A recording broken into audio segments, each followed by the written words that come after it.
Si vous nous rejoignez, merci de votre fidélité. Bienvenue, mesdames et messieurs. Voici les titres de votre journal. La Guinée et l'Union européenne se penchent sur le dossier brûlant de la migration irrégulière. Les deux parties se sont rencontrées au ministère des Affaires étrangères. Une réunion pour discuter des mécanismes de gestion concertés et responsables des flux migratoires. On fera le point tout à l'heure dans cette édition d'information. Une nouvelle gare routière pour la préfecture de Kindia. Elle vient d'être inaugurée au grand soulagement des populations locales. C'est le gouvernement qui pose cet acte important pour assurer la sécurité des personnes et la mobilité des biens. On parlera enfin de lutte contre la circulation des armes légères et de petit calibre. 2 machines et des kits de marquage d'armes ont été officiellement remis à la Comnat.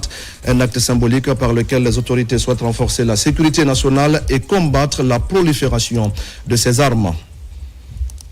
Voilà pour le sommaire. Bonsoir à tous. Ils ont désormais la lourde responsabilité de piloter l'action publique.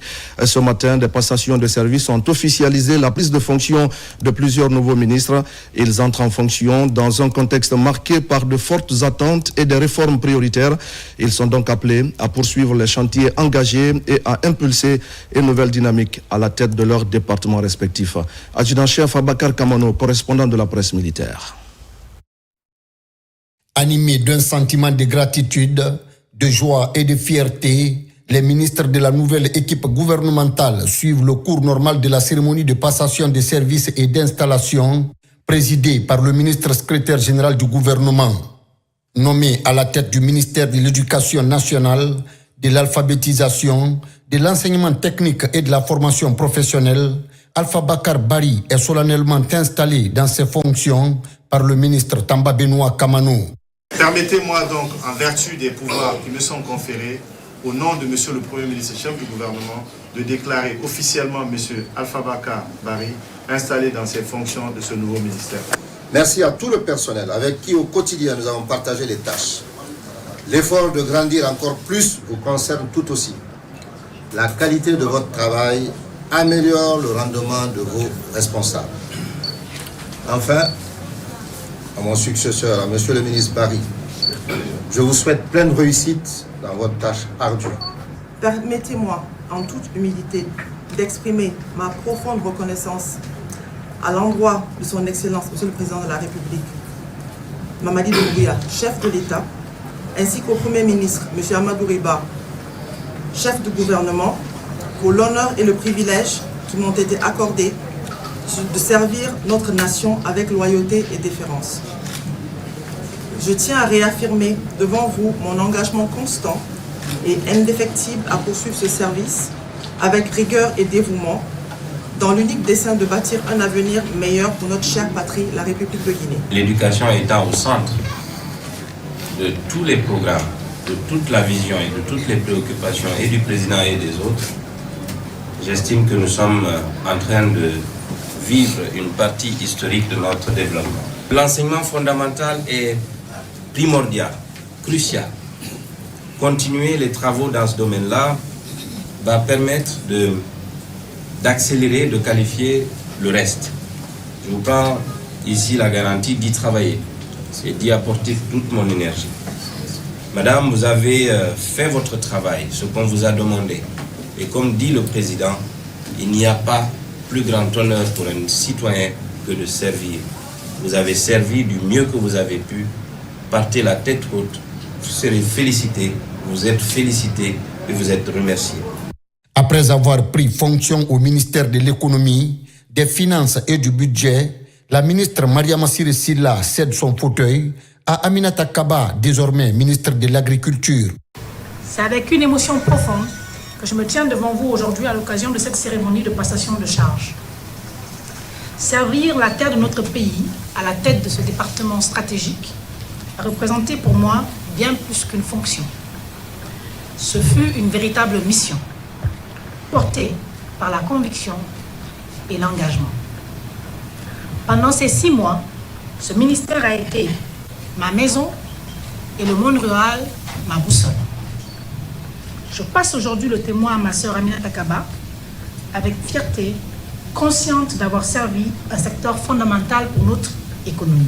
Servir la nation est non seulement un honneur, mais aussi un immense privilège. Ce privilège m'a été accordé une fois de plus par le chef de l'État, son Excellence, Monsieur le Président de la République, Mamadi Doumbouya, à qui j'exprime ma profonde reconnaissance, ma loyauté et mon dévouement. Je puis lui assurer que je ne ménagerai aucun effort dans l'accomplissement de cette noble mission et de contribuer à sa vision de bâtir ensemble une Guinée forte, une Guinée inclusive, une Guinée prospère et une Guinée souveraine. Au ministère de la Culture, du Tourisme et de l'Artisanat, c'est dans une ambiance conviviale, empreinte de motivation et de soutien des artistes à la cause de leur ministre reconduit, que le ministre secrétaire général du gouvernement a installé Moussa Moïse Silla. Peu après, Tamba Benoît Kamano s'est rendu au ministère de l'Environnement et du Développement durable, où il a également officié la cérémonie de réinstallation de Gami Diallo. En vertu des pouvoirs qui me sont conférés, au nom de M. le Premier ministre, chef du gouvernement, je vous déclare M. Moussa Moïse Silla officiellement installé dans vos fonctions de ministre de la Culture, du Tourisme et de l'Artisanat. Je rends grâce à Allah, le Tout-Puissant, pour la force, la lucidité et la protection qu'il m'accorde dans l'exercice de cette mission au service de l'État et du peuple de Guinée. Je voudrais exprimer ma reconnaissance la plus sincère à son Excellence, M.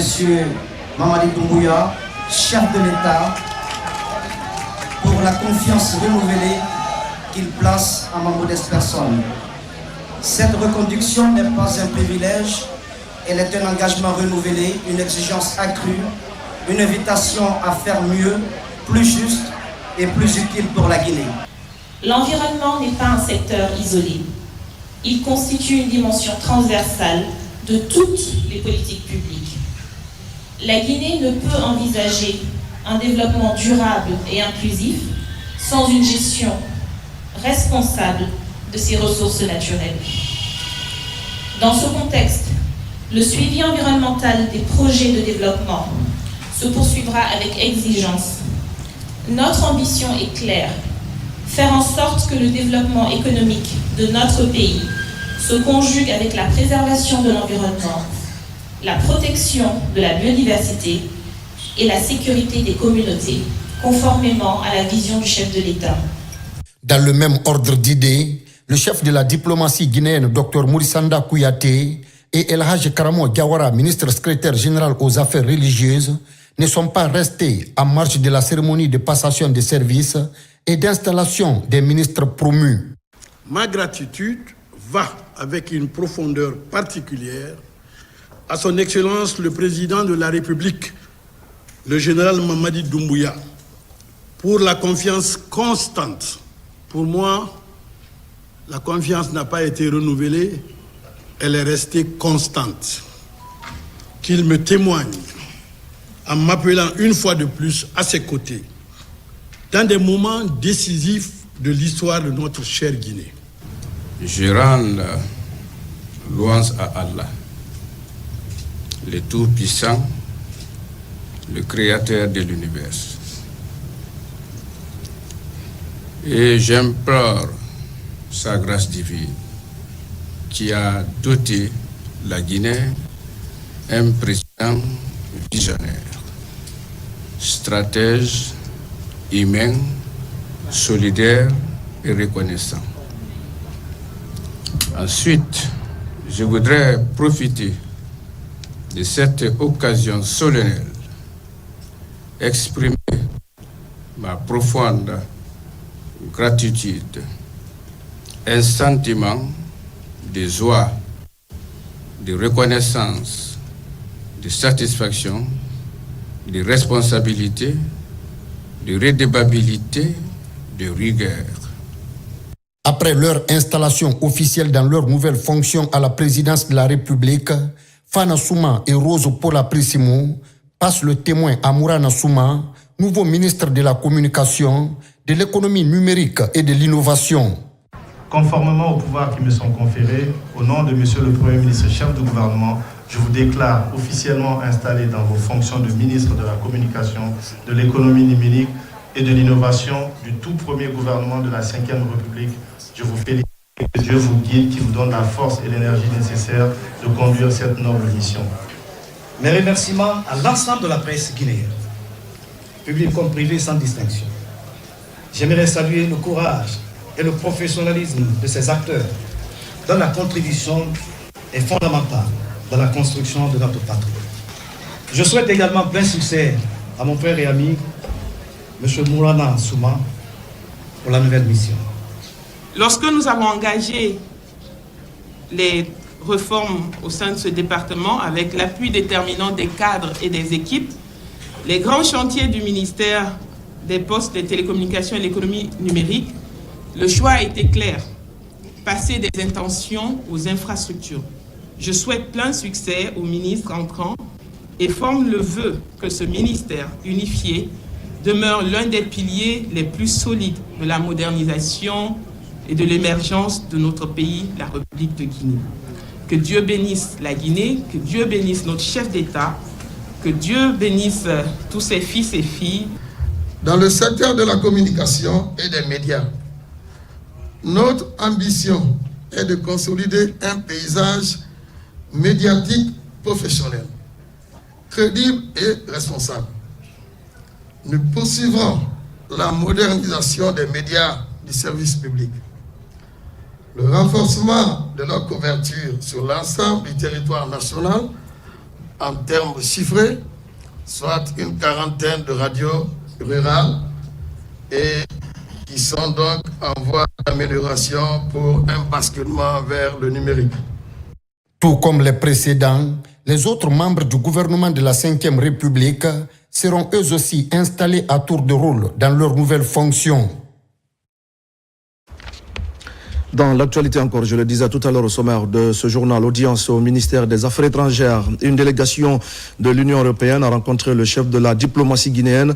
Au centre des échanges de ce matin, la problématique de l'immigration et les mécanismes de coopération pour une gestion concertée et responsable des flux migratoires. C'est un compte rendu de Makeme Dozo et Moussa Bangoura.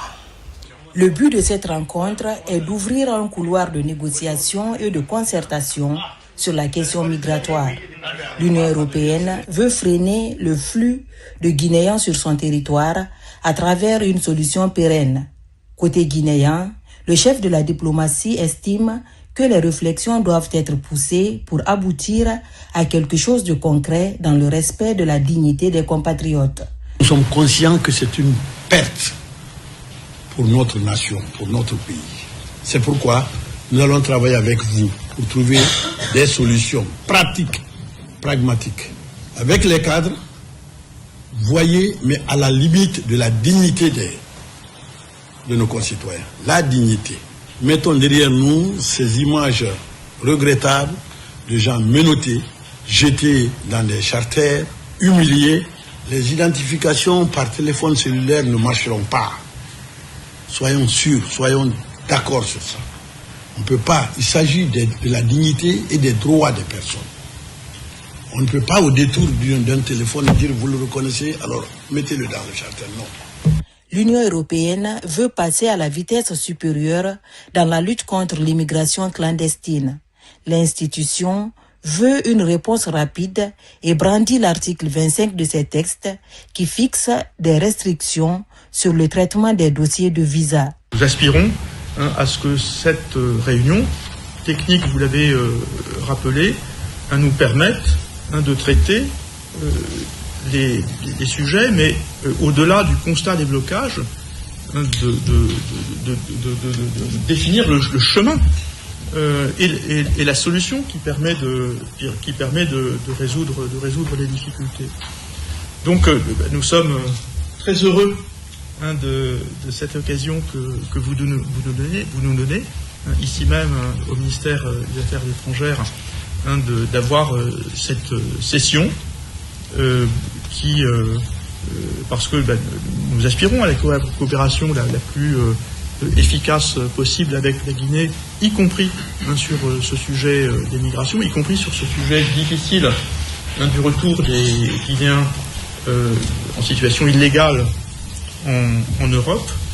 Dialogue et concertation, ce sont les principales recommandations du chef de la diplomatie guinéenne.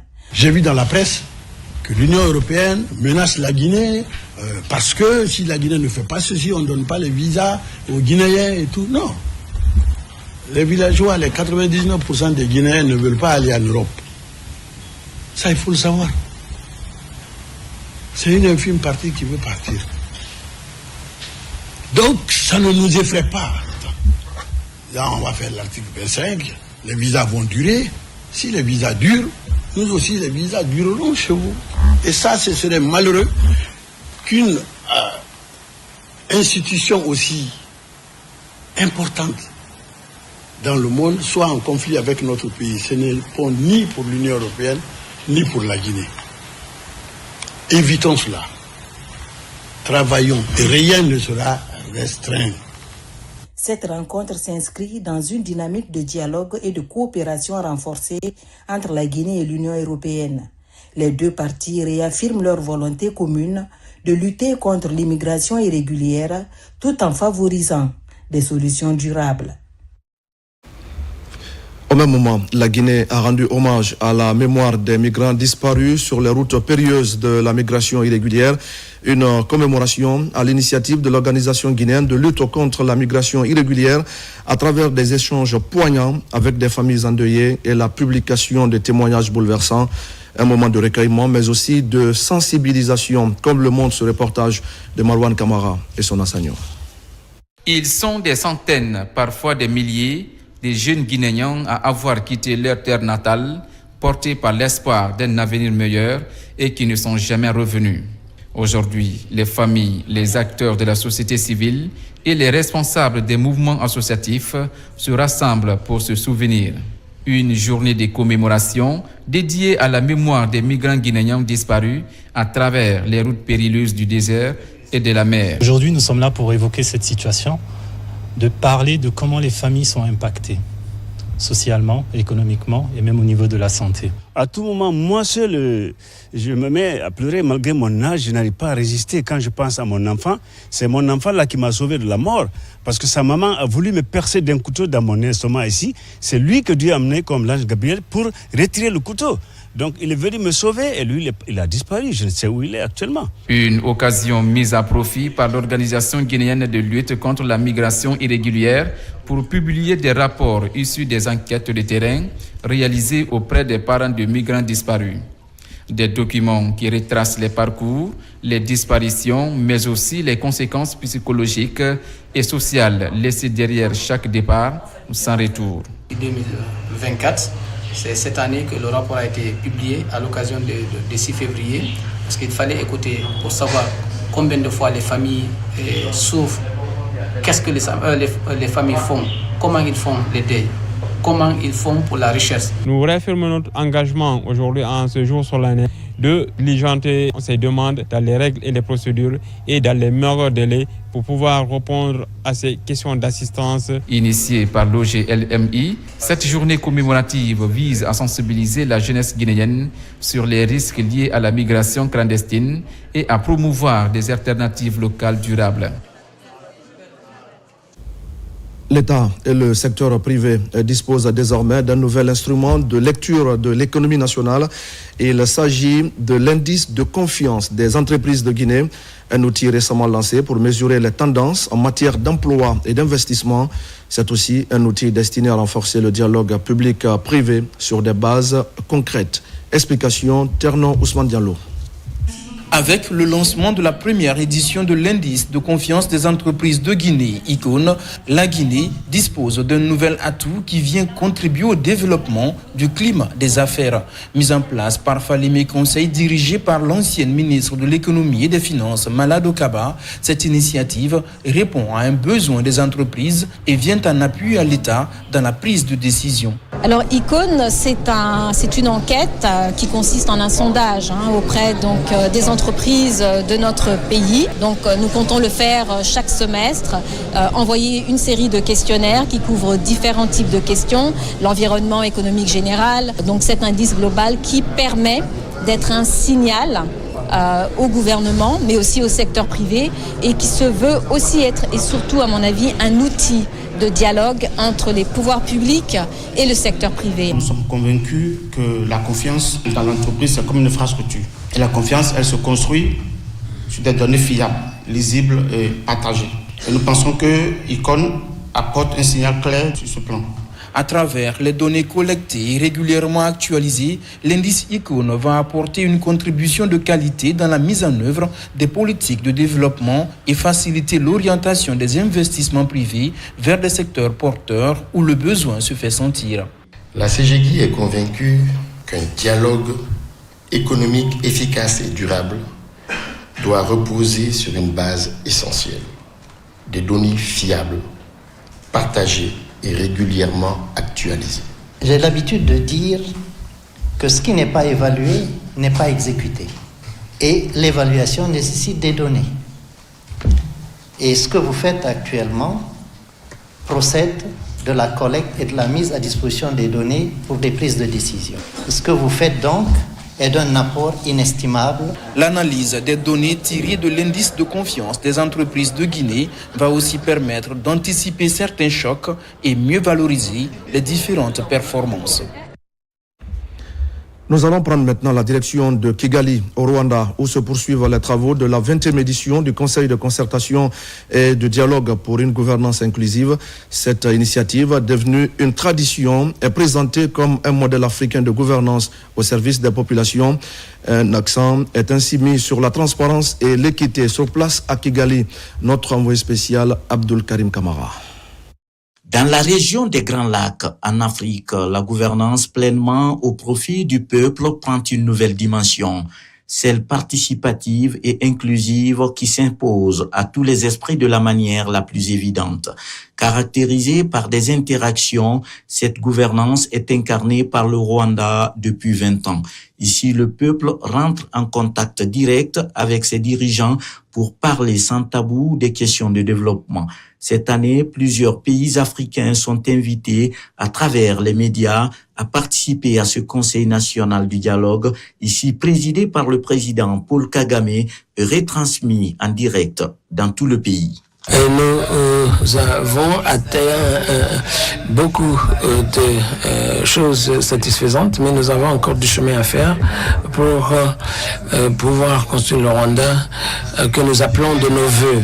Depuis près de 5 ans, le président Mamadi Doumbouya et son homologue du Rwanda ont la même vision de gouvernance inclusive en faveur de leurs deux peuples. Aujourd'hui, sans risque de se tromper, l'on peut dire que ces relations d'amitié entre les deux pays trouvent leur compte dans cette dynamique de gouvernance par concertation et dialogue. Je tiens à saluer la relation fraternelle, cordiale qui existe entre nos deux nations, qui aujourd'hui collaborent dans beaucoup de domaines. Moi, je pense que ça rentre dans la vision claire des deux chefs d'État qui veut et qui souhaite réellement le bien-être de leur population en termes de cohésion sociale, en termes de développement économique, en termes de progrès social. On sort de la Guinée, qu'on parcourt certains pays, on se rend compte que la Guinée aujourd'hui a repris sa place, la place qui lui était due. Au cours des débats, un éleveur pointe un doigt accusateur le département de l'agriculture au sujet du manque d'azote. À chaud, le président Kagame demande des explications, mais sans argument, le ministre de l'Agriculture demande pardon. Pour cette première journée de la 20e édition du Conseil national du dialogue dénommé Umushikirano en Kinyarwanda, le Premier ministre affirme que l'État doit travailler avec le secteur privé pour résoudre de manière urgente tous les problèmes. Retour en Guinée pour parler de la campagne d'information sur les rapports ITIE 2022-2023, une mission de l'antenne guinéenne de l'initiative pour la transparence dans les industries extractives séjourne actuellement à Kindia. L'objectif est d'expliquer, de détailler et de partager le contenu de ces documents avec les autorités locales. Une démarche axée sur la transparence et sur la redevabilité des taxes versées par des entreprises minières. On fait le point avec Moussa Kouyaté. C'est après un bref échange avec le préfet de Kindia que la mission pilotée par Abdoulaye Souma a rencontré ici à la mairie les autorités communales et d'autres acteurs de la société civile pour clarifier le contenu des rapports ITIE 2022-2023. En tant que représentant de la société, nous avons eu des informations à travers lesquelles nous pouvons aller dans les différentes collectivités pour vérifier l'exactitude et la traçabilité de ces chiffres que nous avons vus, de faire autant d'efforts pour qu'il y ait la transparence, la bonne gouvernance dans l'intérêt général et dans l'intérêt supérieur des collectivités, mais également du peuple de Guinée. Ce que nous avons reçu ici aujourd'hui, ça nous a beaucoup édifié. Les recommandations, elles ne sont pas tellement, c'est tout juste de faire le travail au temps précis. Nous sommes en train de faire les rapports de 2022 et 2023 en 2026. Donc, si ça se faisait au fur et à mesure, je crois que ça serait plus salutaire. Pour le secrétaire général de la préfecture de Kindia qui a lancé les travaux, cette dissémination est une source d'information fiable pour le public. Nous sommes très contents et nous en sommes fiers. Toute la société est impliquée à travers les différentes couches, la société civile, les élus locaux, les représentants de l'État, des parts et d'autres. Donc, on peut dire que cette vulgarisation est une science qui préoccupe maintenant tous les Guinéens. Parce que quand on sait ce que nous gagnons et ce que nous devons gagner à travers le partenariat soutenu par tous, là nous sommes fiers de comprendre que cette vulgarisation constituera une clé d'information pour la population. La mission est attendue dans la préfecture de Dingiraï pour le même exercice avant de commencer l'étape de la région administrative de Kankan. Et pendant ce temps, des efforts s'intensifient et se concrétisent en faveur de la mobilité. Toujours dans la région administrative de Kindia, la gare routière de la préfecture a été officiellement inaugurée en présence des autorités locales et des populations de la cité de Manga Kindi Kamara. Cette infrastructure, longtemps attendue par les citoyens, devra contribuer à moderniser le transport interurbain et à renforcer la sécurité des voyageurs. Sununu Sidibé et Marwan Kamara. À travers cette nouvelle infrastructure, la préfecture de Kindia se dote désormais d'une gare routière moderne, longtemps attendue par les populations. Fruit de la volonté des autorités guinéennes pour désengorger la ville, cette gare routière dispose des zones d'embarquement de plusieurs localités, des magasins de stockage, la banque, le restaurant, l'imprimerie, une direction administrative et plusieurs autres compartiments. Au nom de l'Union nationale des transporteurs routiers de Guinée, je viens exprimer notre profonde gratitude aux autorités nationales et locales, ainsi qu'à tous les acteurs qui ont œuvré pour la réalisation de ces projets. Nous prenons l'engagement de faire un bon usage de cette infrastructure, de respecter les règles établies et de contribuer au bon fonctionnement. Réalisé par THB Group, l'ouvrage devrait contribuer à l'organisation du secteur du transport et à améliorer les conditions de travail des transporteurs et des usagers. Cette gare routière va apporter un grand plus dans le domaine des transports, particulièrement dans le cadre de la modernisation et le développement des infrastructures de transport. Donc ça va faciliter la mobilité et l'accessibilité de la population à leur point d'embarquement. Monsieur le maire de la commune urbaine, je vous invite à appeler tous les chauffeurs, ceux-là qui craignent les gares routières de fortune à côté. Je veux voir tout le monde dans cette gare routière. C'est fait pour nous, pas contre nous. Ça va nous aider à désenclaver la route. Vous avez vu combien de fois nos routes sont enclavées. Bientôt une mission va sortir. Pas de dire que tous ceux qui sont sur les artères là, ils vont tous quitter. La construction de cette gare routière s'inscrit dans la vision des autorités visant à désengorger les centres-villes, réduire les stationnements anarchiques et professionnaliser le secteur du transport. De nouvelles infrastructures pédagogiques viennent également d'être inaugurées au complexe scolaire professionnel et universitaire Ahmad Dieng à Benturaya dans la préfecture de Koya. Une cérémonie solennelle qui a également servi de cadre à l'accueil des nouveaux étudiants de l'établissement. L'événement a enregistré la présence de plusieurs cadres du ministère de l'enseignement technique et de la formation professionnelle. Fatoumata Batouli Diallo pour des explications. Le complexe scolaire, professionnel et universitaire Ahmed Dieng, situé à Benturaya dans la préfecture de Koya. Pour cette année 2026, l'institution accueille plus de 200 étudiants venus de toutes les régions du pays.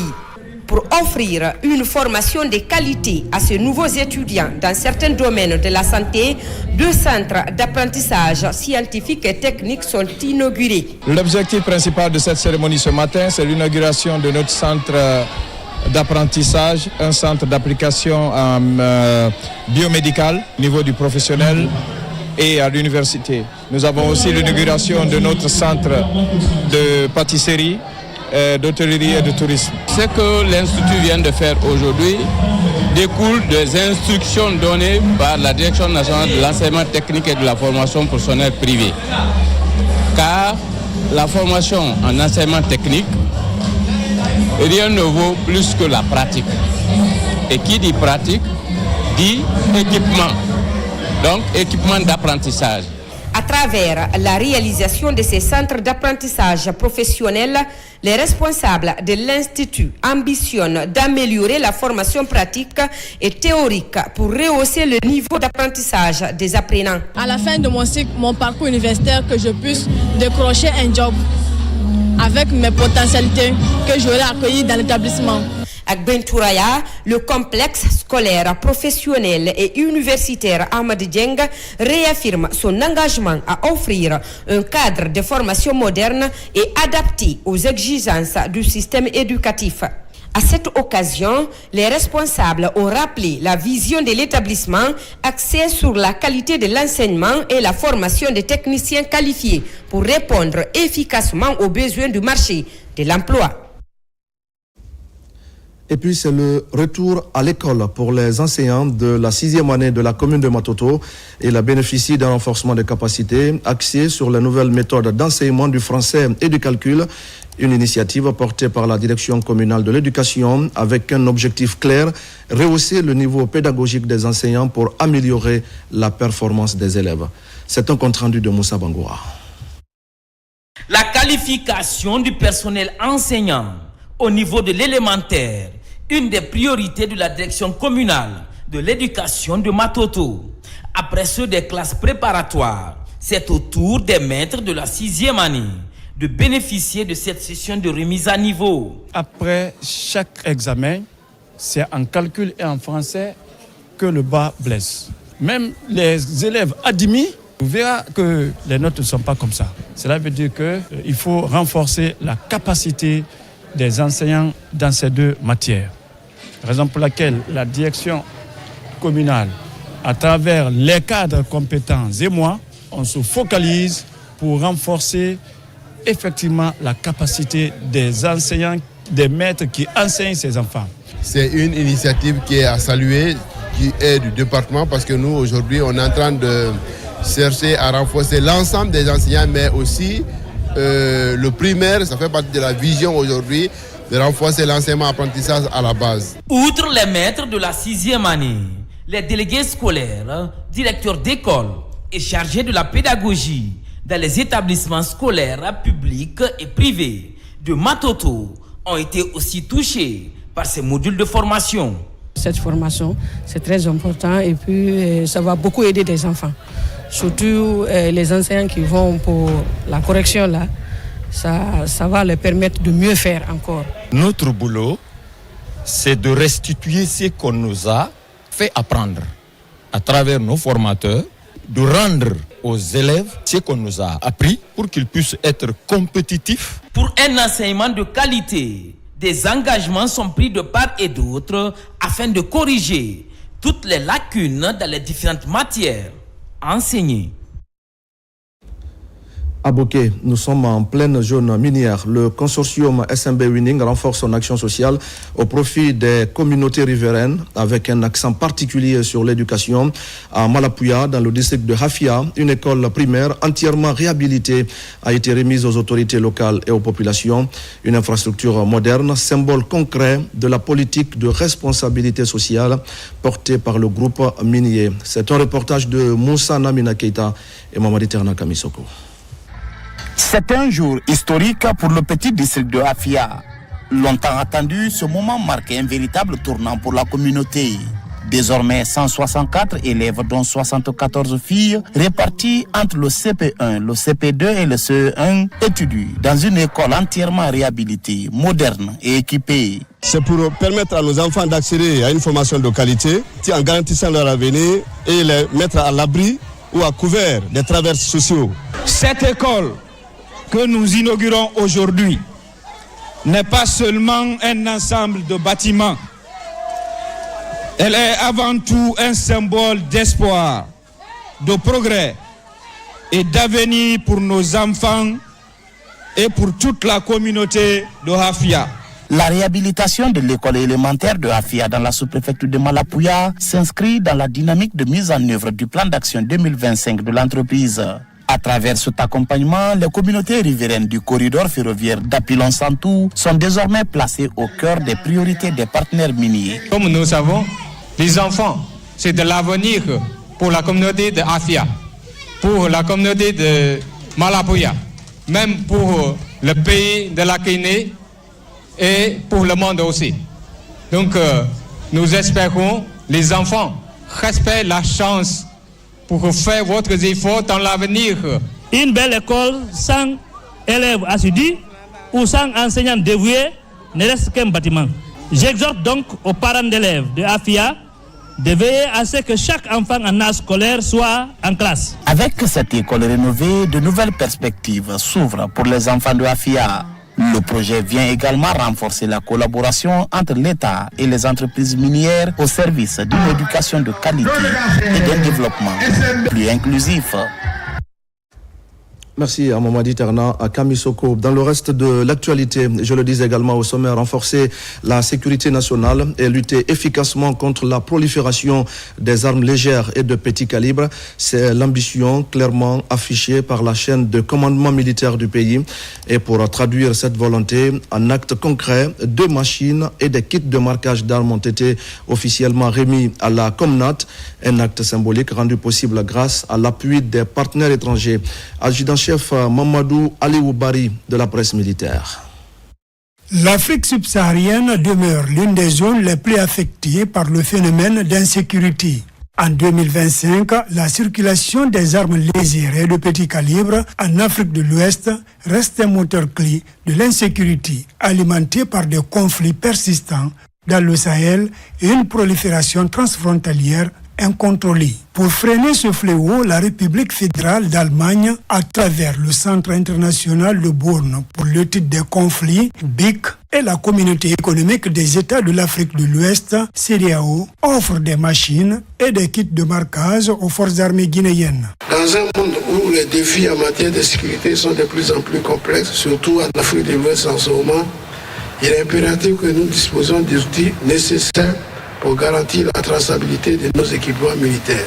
La mise en place d'un système efficace de marquage des armes est essentielle pour garantir la sécurité de nos citoyens et pour prévenir la prolifération des armes illicites. La remise des machines de marquage aujourd'hui s'inscrit précisément dans cette logique. Le marquage des armes détenues par l'État n'est pas une formalité administrative. C'est une mesure fondamentale de prévention qui permet de renforcer la traçabilité, de limiter le détournement et de soutenir la responsabilité institutionnelle des forces de défense et de sécurité. La Commission nationale de lutte contre la prolifération et la circulation illicite des armes légères et de petit calibre entend exploiter ces machines afin d'assurer leur utilisation efficace sur le terrain. Le combat contre la prolifération et la circulation des armes légères et de petit calibre en République de Guinée est une impérieuse nécessité. D'autant plus qu'on ne mesure toujours pas à sa juste valeur les impacts dévastateurs de ces engins. C'est pourquoi je me réjouis de cet appui de nos partenaires, la CEDEAO et du ministère fédéral allemand des Affaires étrangères.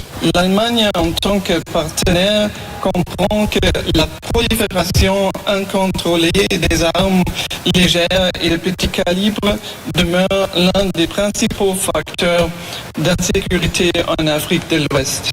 Lutter contre cette prolifération est donc une priorité stratégique aussi pour les partenaires internationaux des pays dans la région. Président de la cérémonie, le directeur de cabinet du ministère de la Défense nationale a salué cette action qu'il qualifie de contribution majeure à la consolidation de la sécurité nationale et sous-régionale. Il faut rappeler que le marquage des armes légères et de petit calibre est inscrit parmi les recommandations du rapport d'évaluation du secteur de sécurité de la République de Guinée, qui permet ainsi de les identifier, d'avoir un contrôle systématique de leur flux, leur stockage, du fabricant jusqu'à l'utilisateur final.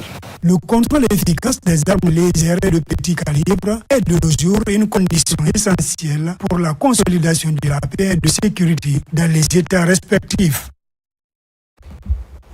Dans l'actualité également, chaque 4 février, le monde se mobilise contre le cancer. En Guinée, la journée mondiale est célébrée cette année sous le thème « Unis par l'unique ». Un appel à l'unité et à l'action collective face à cette maladie qui continue encore et malheureusement de faire des victimes. Organisée par le Programme national de lutte contre le cancer et ses partenaires, la commémoration a été marquée par de nouveaux engagements. Adia Toubari.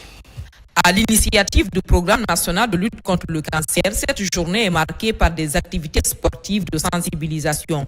Un geste fort pour attirer l'attention de l'opinion publique sur l'urgence de la prévalence, du dépistage précoce et de la prise en charge des malades. La lutte contre le cancer se renforce dans notre pays. Il y a le renforcement de la gouvernance par les documents stratégiques. Nous avons désormais un véritable programme de dépistage depuis la mobilisation pour l'utilisation des services jusqu'au suivi des cas détectés positifs. Et il y a également l'introduction des médicaments essentiels, surtout de la chimiothérapie. Autre temps fort de la célébration, l'illumination de la façade de l'université Gamal Abdel Nasser de Conakry par le ruban rose, symbole universitaire de la lutte contre le cancer, notamment le cancer du sein. Le cancer du sein, premier cancer chez la femme, connaît une progression préoccupante avec une incidence passée de 14,5 à 44 cas pour 100 000 habitants.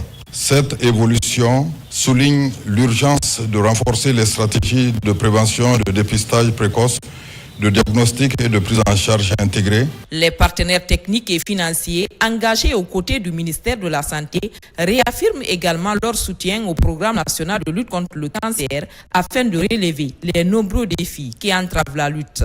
En ces jours, nous nous réunissons non seulement pour compatir, mais aussi pour réaffirmer un engagement clair. Le cancer peut être évité, il peut être détecté plus tôt et il peut être traité efficacement. Les organisations de la société civile, aux côtés des communautés, jouent un rôle essentiel dans cette lutte. Nous sommes présents sur le terrain pour sensibiliser, informer, accompagner les patients et leurs familles. Avec près de 7000 nouveaux cas de cancer enregistrés chaque année en Guinée, la lutte contre le cancer reste un défi majeur.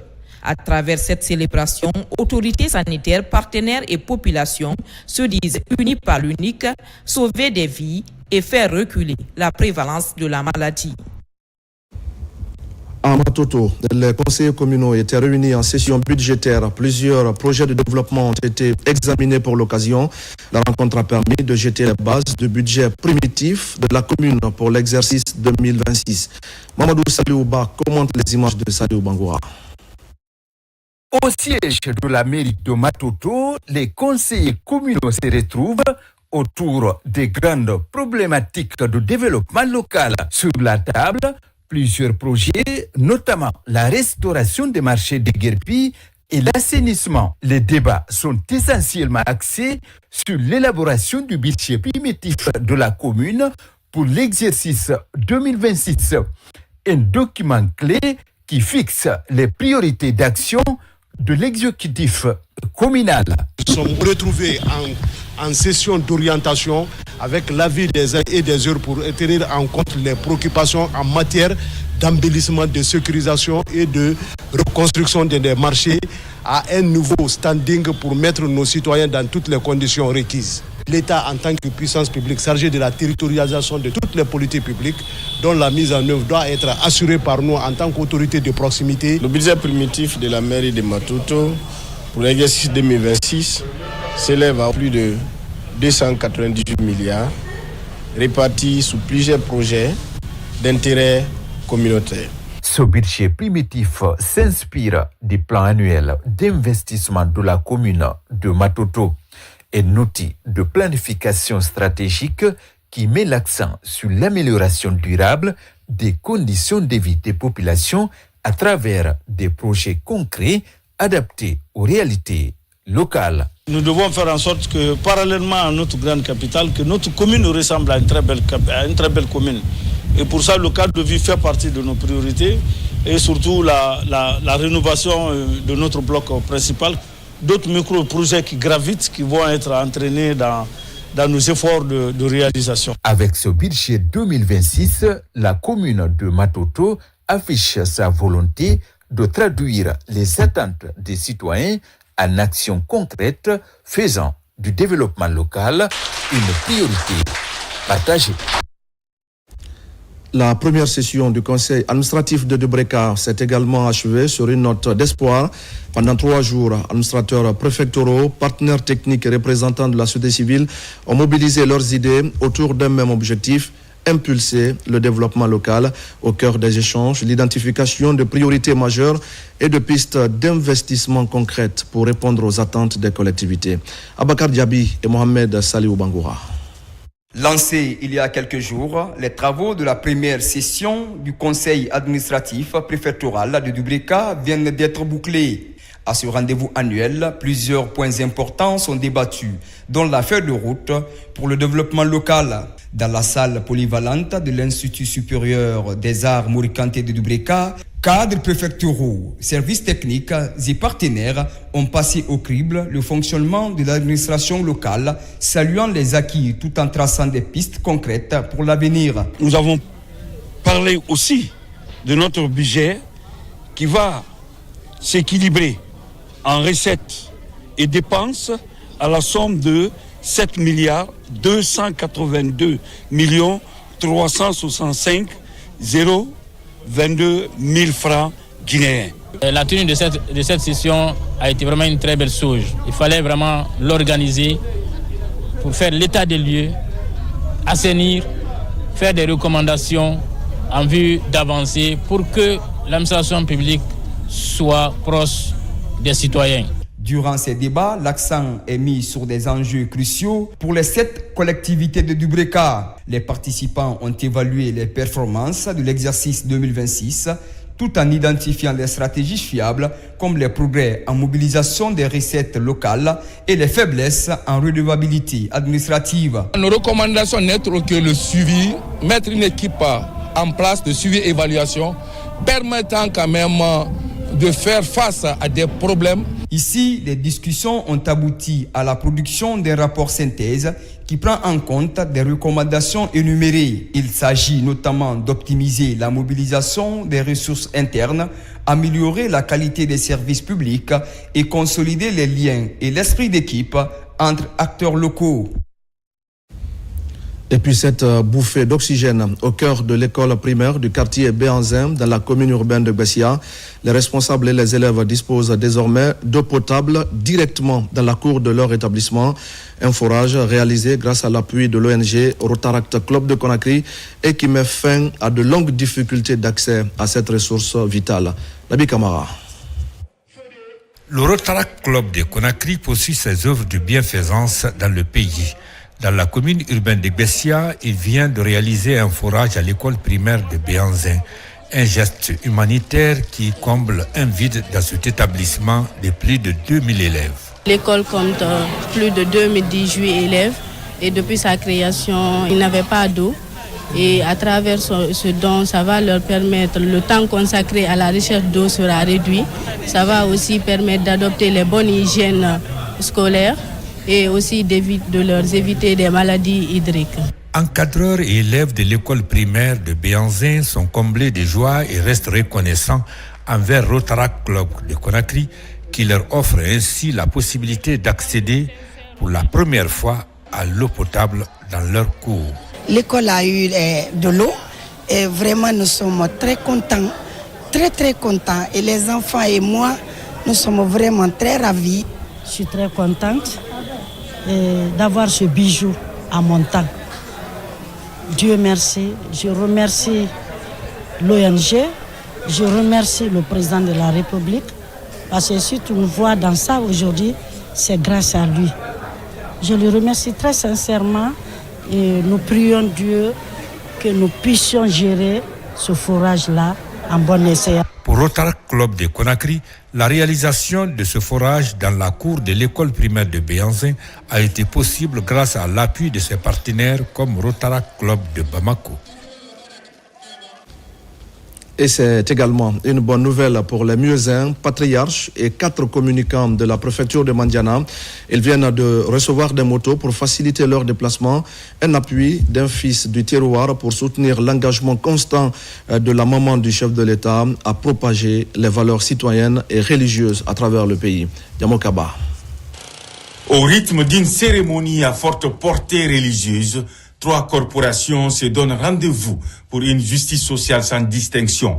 Il s'agit des premiers muezzins de chaque mosquée des 12 collectivités de Mandiana, plus la commune urbaine, les patriarches de Wassolon et 4 communicants. Chacun reçoit une moto pour faciliter sa mobilité. Et là, il faut déjà quitter le donateur et fils du terroir, insiste sur le renforcement de la transmission des valeurs religieuses et citoyennes pour préserver l'harmonie entre les communautés.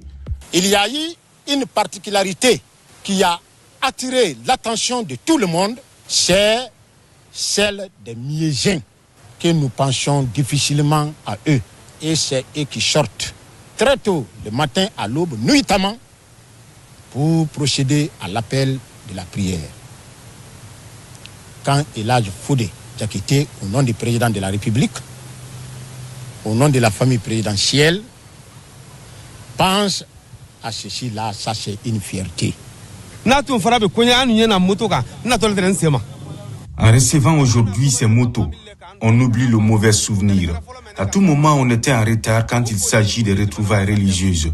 Au nom de nos imams, nous disons merci aux donateurs d'avoir pensé aux muezzins. En remettant ces motos aux muezzins, patriarches et communicants de Mandiana, le bon samaritain s'inspire de l'esprit patriotique du chef de l'État Mamadi Doumbouya, et un partenariat solide qui se réactive davantage pour répondre aux besoins des communautés. Nous demandons aux muezzins, aux sages, de continuer à faire les bénédictions pour la paix, pour la tranquillité dans notre pays.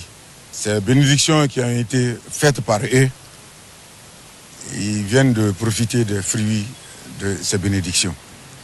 À Mandiana, les initiatives du développement communautaire d'Elhadji Fodé Diakité font des heureux dans plusieurs domaines. Une démarche porteuse d'espoir pour inciter les autres ressortissants à investir au bercail. Et voilà, mesdames et messieurs, c'est la fin de ce journal. Merci à vous de l'avoir suivi. Je vous retrouve la semaine prochaine pour d'autres actualités de la Guinée, notre paradis, terre de richesse et d'innovation.